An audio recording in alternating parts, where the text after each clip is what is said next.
శాస్త్రాన్ని అనుసరించి ప్రాచీన కాలంలోని విమానాలు విద్యుత్తోనూ పాదరసంతోనూ కొన్ని కాంబినేషన్లతో నడిచేవని, తేలికపాటి లోహపు రేకులతో రూపొందించిన విమానం అధిక దూరాలను దాటేలా ఆకాశ మార్గంలో ప్రయాణించగలదని చెప్పడం జరిగింది. అంతేకాదు ప్రస్తుతం ఈ 21st సెంచరీలో విమానాలు కేవలం ముందుకు మాత్రమే ప్రయాణించగలవు, కానీ వెనుకకు ప్రయాణించలేవు. వెనుక వైపుగా ప్రయాణించాలి అంటే విమానం ఒక యూటర్న్ తీసుకోవాల్సి వస్తుంది.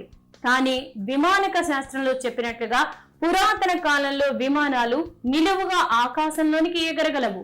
ముందుకే కాదు వెనుక వైపు కూడా ప్రయాణించగలవు. అంటే ఈ విమానాలకు యూటర్న్ తీసుకోవాల్సిన అవసరం ఉండదు.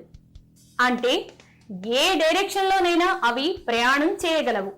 కొన్ని సంవత్సరాల క్రితం టిబెట్ లో ఒక సంస్కృత స్క్రిప్ట్ బయటపడింది. దీన్ని విశ్లేషించి చూసినప్పుడు తెలిసింది ఏంటంటే, గురుత్వాకర్షణకు వ్యతిరేకంగా ఎగిరే అధునాతన పరిజ్ఞానంతో తయారు చేసే స్పేస్ షిప్ల గురించిన ప్రస్తావన ఉన్నట్లుగా కనుగొన్నారు. సెంట్రిఫ్యూగల్ ఫోర్స్ ని సరిగ్గా ఉపయోగించుకోగలిగితే గురుత్వాకర్షణకు వ్యతిరేకంగా గాలిలోనికి తేలే విధానం ప్రాచీనులకు తెలుసు. ఇప్పటి కాలంలో కూడా కొందరు యోగులు ఈ సాధన చేస్తున్నారని చెప్తూ ఉంటారు.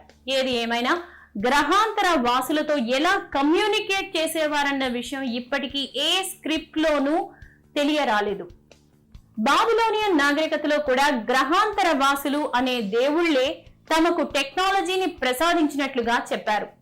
భూమి మీద ఉన్న సహజ శక్తి వనరులను ఉపయోగించుకునే ఈ విమానాలను రూపొందించి ఉంటారని భావిస్తూ ఉన్నారు.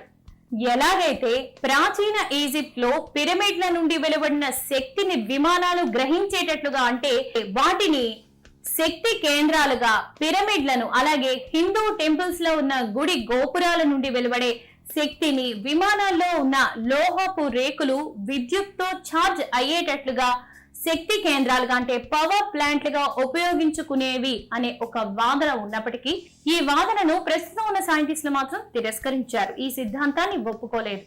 ఏది ఏమైనా ప్రస్తుతం ఉన్న మనుషుల కన్నా ఎన్నో వేల సంవత్సరాల క్రితమే అప్పటి ప్రజలకు ఫిజిక్స్, కెమిస్ట్రీ, మెడిసిన్, మెటలర్జీ, విద్యుత్ అయస్కాంత టెక్నాలజీ, హైడ్రోబయాలజీ, ఏరోనాటిక్స్, స్పేస్ టెక్నాలజీ ఇలా అనేక ఖగోళపరమైన, గణితపరమైన అంశాలు, ఎంతో ఉన్నత స్థాయిలోని టెక్నాలజీలు తెలుసునని చెప్పటం ఎంతైనా సమంజసం.